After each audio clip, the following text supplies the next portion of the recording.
There's the Super Review Show for another movie review. That's right, folks. Today I'm going to be reviewing Captain America, the first Avenger, not the Winter Soldier, not Civil War.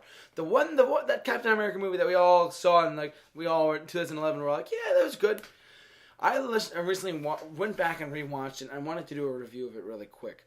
Was that this is a movie that it was the first Marvel movie that had a subtitle, like Iron Man, The Incredible Hulk, Iron Man 2, Thor, Captain America, the first Avenger.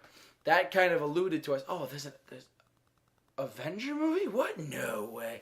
So this was the movie that segued right into Avengers, the Avengers, one of my all-time favorite films ever made. I don't care what other people say, it's one of my all-time favorites.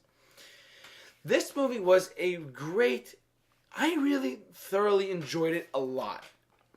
Scratch that. I loved it. I loved this movie so much because it was just so uniquely different from the other movies. And plus, it took place in the 40s. And then at the very end, they brought him back up to the present by freezing him in... If you haven't seen the movie by now, then I'm sorry that I'm going to just spoil it for you, because if you haven't seen it, you might as well just go see it. It's really good. But, so in a brief summary of the movie, Steve Rogers is a scrawny kid, and he's also very, he stands up for other people, but he's also very tiny, and he gets beat up a lot. His friend Bucky Barnes says, "Hey, I'm going into the draft, for the World War II, Steve says, "Okay, I'll try." And he goes in, and then he becomes a part of this elite program by meeting a doctor. But the doctor helped out the Red Skull. The Red Skull came out, and next thing you know, poof, he takes the super soldier serum. He's Captain America. Okay, right? Then we get into the actual story point of the movie, and it's just, they also set up stuff so perfectly for other films. Like, for instance, how when Captain America's fighting like a huge jock dude, he's a huge dude, Bucky becomes... you see earlier in the movie that Bucky was kind of like the ladies guy, and now Cap is the ladies guy. It was just so cool to see like how they flipped it, and then it's like... Also, there's a great scene in this movie, and when eventually he gets the shield, he does all this, he starts fighting Hydra left and right, meets the Red Skull. But during those fights with Hydra, Bucky takes on the shield for a sec. And seeing that happen, even though it wasn't a Winter Soldier type of story yet, seeing that happen was awesome. That was so cool. Just to see him, with the shield on, and then alluding to something in 70 years from now type of thing. It was so cool. The cast of this movie, I think, was phenomenally perfect. It was. Chris Evans was a great choice to play Captain America. Sebastian Stan was a great choice to play Bucky. Haley Atwell was the great choice to play Agent Carter, Peggy Carter. Tommy Lee Jones is in it. He's a great guy. I love him.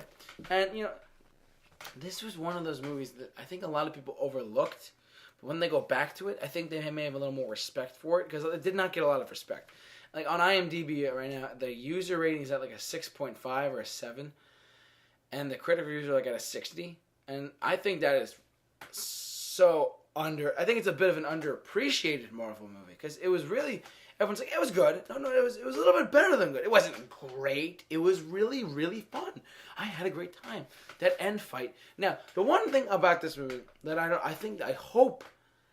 have such high hopes that they address it soon, was near the end of this movie, where Captain America is finally about to beat the Red Skull. He goes in, they're on a ship that's about to blow up the world, right? But here's the thing. He has the Cosmic Cube. The Tesseract is introduced in this movie, and it holds out for the Marvel Cinematic Universe so far. But Captain America, he watches, and they haven't addressed it yet, he watches the Red Skull get sucked into space by the Tesseract. He just, boom. He just vanished. We didn't see him since then in any other movies. I thought he would appear in Guardians of the Galaxy. Honestly, when they first announced Guardians of the Galaxy, it's a space movie with Marvel characters. Hey, the Red Skull's gonna be in it, I thought that's gonna be so cool to see him. Nothing. So where is the Red Skull? He's in space. We know that. But they have not addressed that at all since that first Captain America. And it's been 5 years. You'd think you'd address it by now. In Guardians of the Galaxy 2 maybe. Who knows?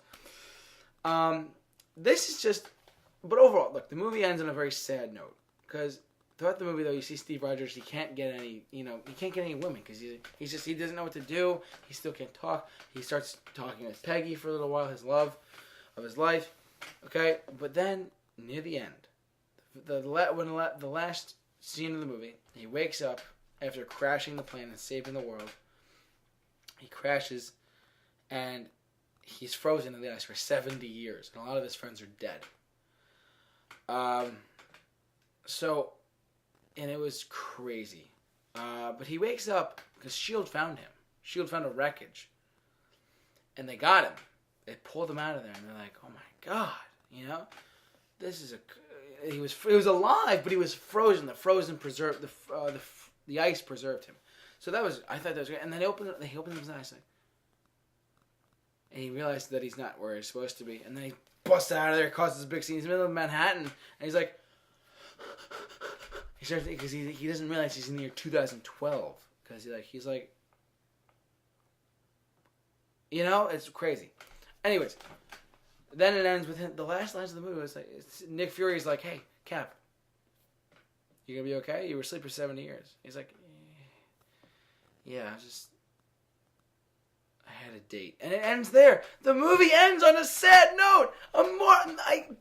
Look, I've watched that movie about 10 times. Maybe less. But, either way, I've watched it a lot of times. I cry at the end of it every time. I don't know why. It's just such a touching, sad ending to me. And it stuck with me. It's going to stick with me forever. So, anyways, that's just my review of Captain America, the First Avenger. And I think you guys would love to see it. If you have not seen it already, do yourself a freaking favor and go see it. It's on Blu-ray. It's on downloads and whatever. Go see it. You guys will love it.